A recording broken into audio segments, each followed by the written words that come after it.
Welcome, Greek U Nation, to episode number 224 of the Fraternity Foodie Podcast. My name is Mike Eilon, CEO of Greek University. I am a speaker and a two-time author. Our second book, From Letters to Leaders, Redefining New Member Education and Leveraging Belonging to Eliminate Hazing, is available on Amazon today. So go and check that out.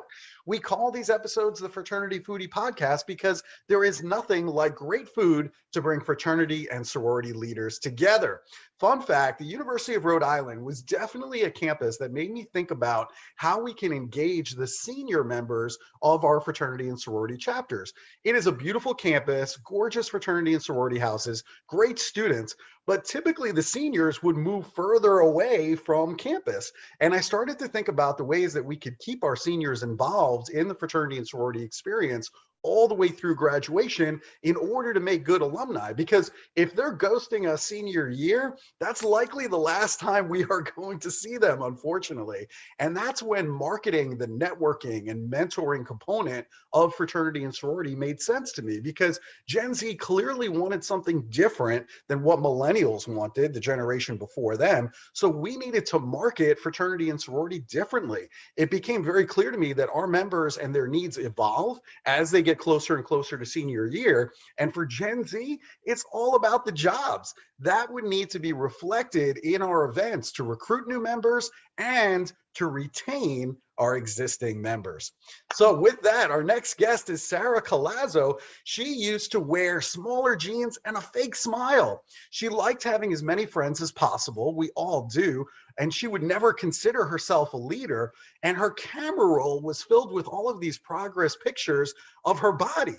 She was fighting a losing battle with herself, and she was in denial and exhausted, but of course she would never admit that. And around 2 years ago, she decided that she didn't want to be that girl anymore. She was just exhausted from trying to be the girl that does it all. And so rather than trying to be superwoman for everybody else in her life, she wanted to be her own hero. She has been actively working on her own recovery while encouraging other people to do the same. Welcome to the show, Sarah. Hello. Oh, thank you for the intro. Thank you for having me. Of course, it's my pleasure. I mean, if you want to take me in your suitcase, I can just introduce you on campuses all across the country. I mean, I'm totally cool with that. Works great. Sounds good. Let's do it. So you chose the University of Rhode Island for your undergraduate experience. So I'm wondering, why was URI the right place for you? Truthfully, long story short, I flipped a coin.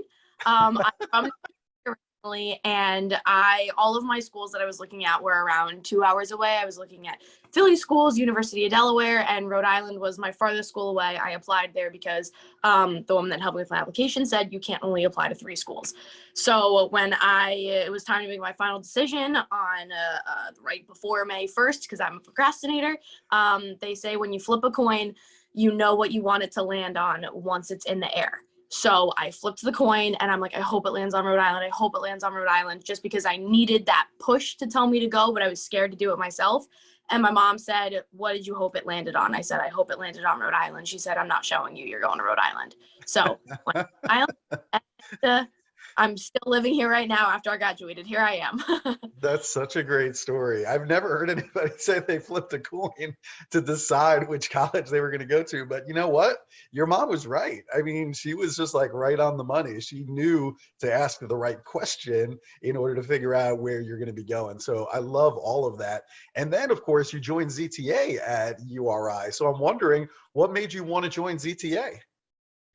So during recruitment, I heard a billion times, finding your sorority is like finding your wedding dress. When you're in it, you just know. And I didn't have that. I walked into all the houses and I was like, I really resonate with all these girls. I love everybody's energy. I love everything. I don't know where I'm going to end up. And I took a chance on Zeta. I said, I feel like this is where I could see myself.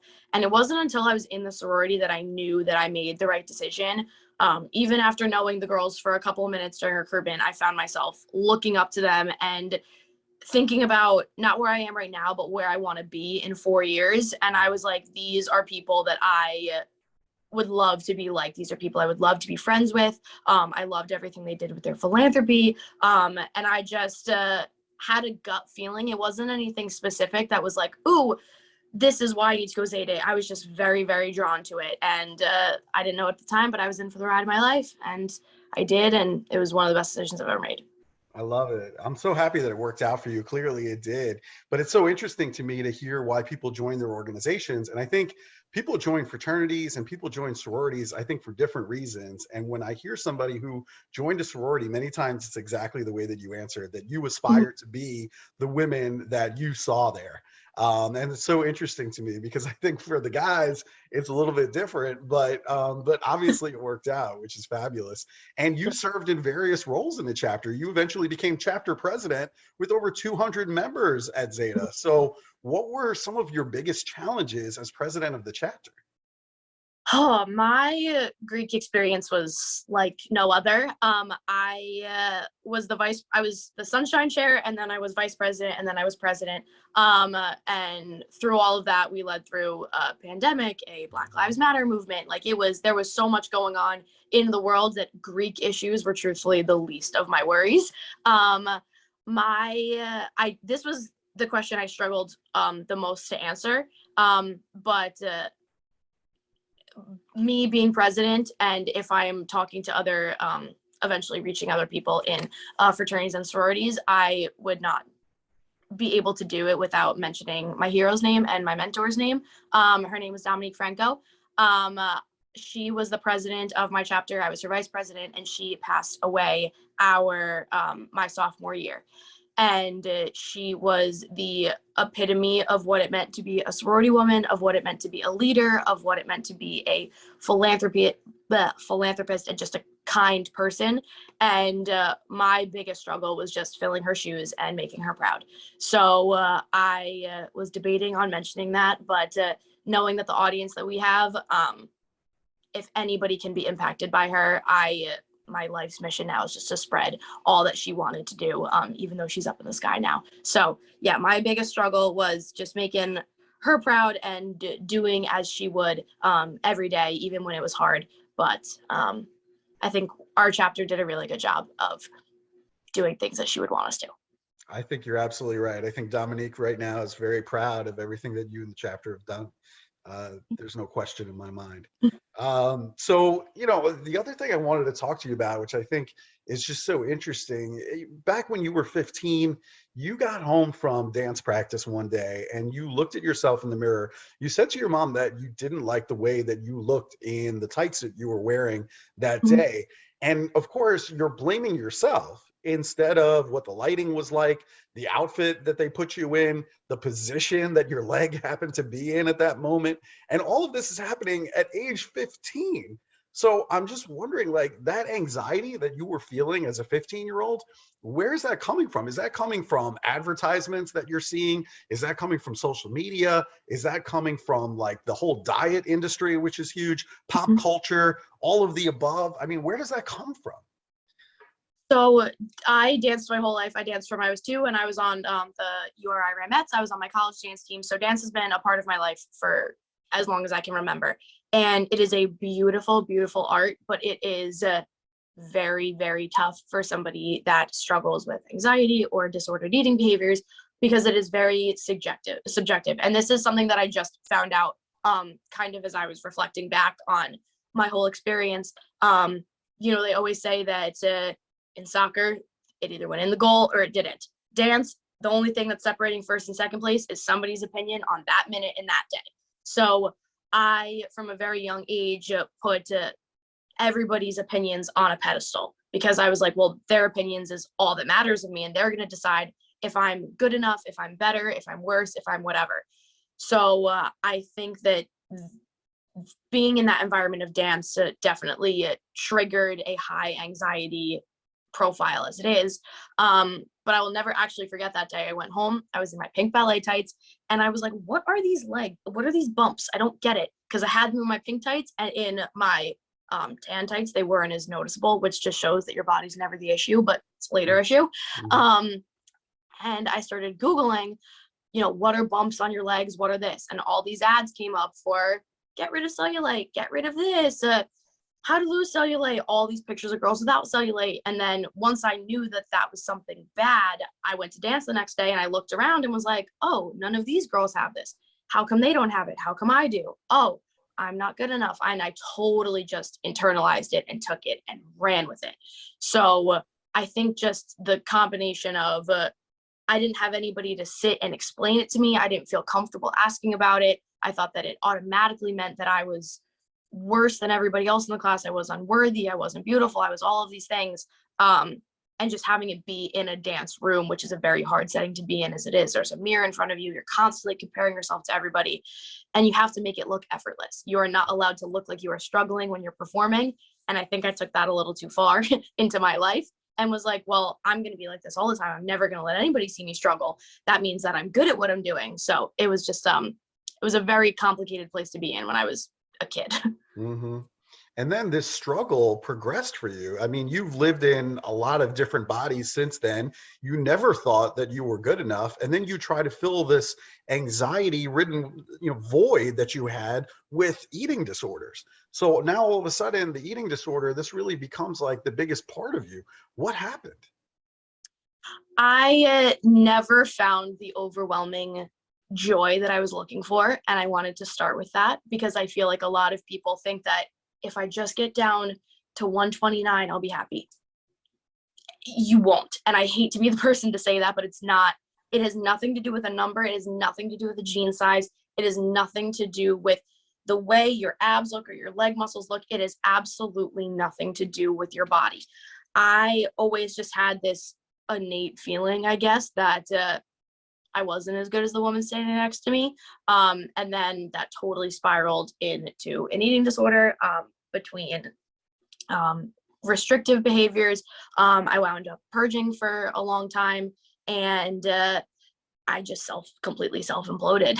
And that was very hard to navigate, especially because I was trying to be superwoman for everybody else, that the more I was hurting on the inside, just the more exhausting that it got.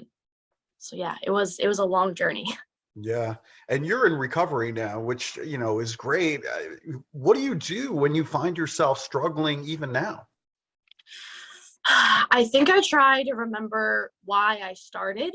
And I remember that, my body was never the issue. It was all consuming, and it was, I missed out on so many little things that I don't want to miss out on anymore. Any job promotion I get, I wasn't elected president because I was the prettiest girl in the sorority. I was elected president because of the heart that I had and the leadership skills that I had, and that had nothing to do with what I looked like. So what I'm struggling with most right now, I guess would say, is you have to commit all into recovery, 100%. You have to completely break ties with all of your old habits. They often say in recovery, it is similar to being an alcoholic, and bringing an alcoholic into a bar is the same thing as bringing somebody with an eating disorder into a room with girls where all they're talking about is dieting and all they're talking about is whatever. It is something you have to deal with every single day. So I like to think of a scale in my head where you first have to start with respecting your body, then you have to accept it, and then love. A lot of people like to go from, wow, I hate myself, to, oh, I don't love myself the next day. What the heck is wrong with me? Recovery is too hard. I'm giving up. So when I'm struggling, I like to go back to the foundation I have of respecting my body, where I know I don't need to purge. I know I need to eat. I know I need to hydrate. I need to rest. And that will help me get to accepting my body and then liking my body. And then hopefully the end goal is just loving yourself, because at that point, you know that you're separate from your body. Mm-hmm. Thank you for sharing that. I think it's so important because there are literally, millions of people that are feeling that way all over the world. But now you're starting to embrace the bagels, you're embracing burgers with a bun, not working out when you know that your body needs some rest. And now I see that you're just enjoying trips with your friends. So in other words, not really wasting the 95% of your life to weigh 5% less, which makes total sense. But how do we get that message out to the masses, all of these people who are struggling right now, despite all of the pressure to look a certain way? It's on all of us. It really is. And I wish that didn't seem like such a vague, simple answer, but everybody just needs to start showing up authentically as themselves, showing up in person. If you have a pimple on your face, don't wake up 20 minutes early to try to cover it with the makeup. Walk out with it. Acne is not a sign of weakness or anything. Acne is, I think of it as a sign, is your body's way of telling you need to slow down. So be able to show your acne, let your acne feel the sun. Don't post about how you're at the gym. If you're on Instagrams, like, don't say how great your life is. If you're having a tough day, you have nothing to prove to anybody. So I think just showing up as your authentic self is the only way that other people are going to feel comfortable to do the same. You know, check in on your strong friends. Don't be afraid to tell trusted people and people that you love that you're struggling, because you'd be really surprised to see how many people around you are struggling with the exact same things that you are. And I think that's the only way to show that people really aren't alone in like this, whether that be eating disorders, depression, anxiety, all the above. I think being authentic is the key to everything. I mean, if we think about fraternity and sorority recruitment, I mean, it's just being authentic is ultimately what draws you in versus this facade of, yeah, we go out on speedboats every weekend. And I'm like, all right, that's not real. Like, can we talk about what we really do in sweats? You know what I mean? Like, please, like, that's not real. And I think, the same thing is true even as a public speaker. I think, people want to hear the message if they feel that you're being authentic, if they feel like they can connect with you because of your authenticity. That's what makes a great speaker. And so, I think it just goes back to being authentic. And if we can somehow get there on social media, like you suggested, where we're just honest with our followers to say, you know what? I'm having a really crappy day. Like, anybody else feel that way? I think ultimately there's going to be so many likes and so many comments that are going to be like, same, right? Because we all go through it, but somehow we're just portraying our best life on Instagram, which is total nonsense. Imagine during finals week, if everybody just started posting them in the library on how miserable everybody is, you would go viral. You don't need to be, oh, look at me going out every day of the week. Nobody wants that. It's boring. Yeah, I totally agree. I mean, being yourself all the time is the way to go, and it's so much easier said than done. But I think that's the only way that we're gonna win this battle. Yeah, I'm with you. So what do you want to tell all the college students who are listening right now and they're struggling with an eating disorder? What do you want to tell them? What's your advice? I just want to give them a hug. And I hope that anybody listening right now, like, if I know I can't hug you, but please just like hug yourself, because I've learned that like being with yourself in your body makes it seem like you are one and the same and that you're on the same team. And that's something that you really disconnect from. When you have an eating disorder, you feel like you're so far removed from your body. I want you to know that it was never, ever, ever your body that was the problem. And that everything that you want, that you think a smaller body will give you, you can have in the body you have right now. Nobody wants to be smaller just because they don't want to eat bread and because they want to go to the gym 24/7. You want the love and the acceptance and the praise. That's what you think a smaller body will give you. And you can have all of that in the body that you have right this second, even if you don't see it. So you don't need to shrink yourself to fit the molds that other people are trying to fit you in. And no matter your size, I know there's a huge stigma between people that struggle with eating disorders and people that don't. If you are struggling, you deserve help, and your struggles are valid and justified, and they matter, and your story matters, and you matter, and it doesn't matter what size jeans you wear. Every single person, every single gender, age can struggle with an eating disorder, and if you feel like you deserve the help that you need. So let's talk about that help that you need. I mean, what resources are available for college students to go and check out right now? There are so many resources, and especially with the pandemic, I guess one thing that, if you want to call it something good that came out of it, is the accessibility. There are so many things at our fingertips now because we had to move everything to virtual. So you have your women's centers, you have health services, you have emergency hotlines, you have your Greek executive board and their advisory board. And that is an entire network of people that will be there for you and can connect you to people if you don't feel that you are able to yourself. Another awesome resource I found is Psychology Today. that is a website that can help you find a therapist or a counselor based on your needs. And you can pick between, you literally just fill it out like a questionnaire. It's like, oh, I want in person, I want a female one, I want them to take this insurance. You have to literally answer a couple questions, and all of these people with that criteria will come up. And I know when you're struggling, the last thing you want to do is make doctor's appointments and Google and call, and it just seems like a million things to get you from where you are to where you want to be. But they made it super, super easy to make an appointment and just to take that first step, which is really helpful. Yeah, I use Psychology Today to find a therapist, and I tell you what, it was the best thing ever. I wish that, I had a tool like that. I wish that I even tried to find somebody to talk to when I was in college, because I think it would have helped. I didn't find therapy until I was an adult, and I'm like, oh my God, what a mistake that was. Like, this could have helped me for like decades. And I waited for some reason, which, I mean, if you're a college student, you have access to the counseling center on campus. You're paying for it anyway in your tuition. You might as well use those resources because it's free for you right now. Once you graduate, it might not be. So those are some great points. I really love all of it. And you know what? We do love great food here at the Fraternity Foodie Podcast. And there's some great food where you live out there in Rhode Island. And I know you love food. I know you love wine. So we have a lot in common already. What's your favorite restaurant these days in town? So I work at the Vanderbilt in Newport. They have an awesome food and beverage program. So if anybody's in the area, I would 1,000% check that out. And my favorite restaurant in my hometown, Bristol, is Metacom Kitchen. So it's like this small little restaurant. I think they have maybe 40 seats, and they have this little bar. And on Mondays, they do this thing called Mystery Monday, where you can sit down and you're like, hi, I want Mystery Monday. They bring you out 3 courses of you have no idea.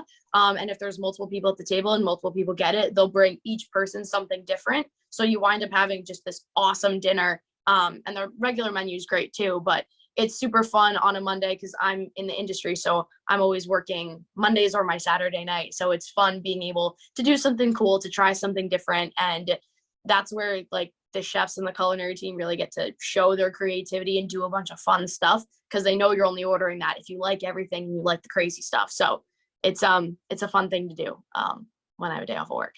I love it. Sarah knows good restaurants, so I'm sticking with you. Anytime I'm in Rhode Island, I'm going to just check with you and be like, is this place okay? Because I know you know. That's awesome. So, all right. So if our listeners, if they want to bring you in as a speaker on their campus, or maybe they just want to connect with you to get some advice, where should they go?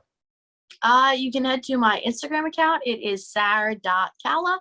I also have a website that is super easy to kind of message me if you want me as a speaker. That's sarahcalla.com. And my email is on there, but it is sarah.callazzo@gmail.com.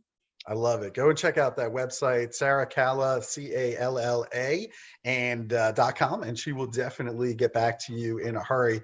Sarah, I just want to thank you for being so brave. Thank you so much for being honest and authentic. I think it's so important to have this conversation on a regular basis with our college students, because I know there are so many students out there right now that are struggling. And I think your voice ultimately helps them realize that they're not alone, that there are other people that are struggling right now, and that there is hope, that you can be in recovery and there's hope on the other side of this thing. And I think that's the most important thing. We all want to believe that we can get better and we can be successful in our bodies, whatever that happens to look like. So I think that's super important. Thank you for what you do, Sarah. Thank you. Thank you for having me. I appreciate it. Of course, it's my pleasure. And to our listeners, if you like Sarah's message, be sure to like and share this with other students in your fraternity, in your sorority. And we hope to see you on another episode of the Fraternity Foodie Podcast. Thanks so much for listening, and we'll see you next time.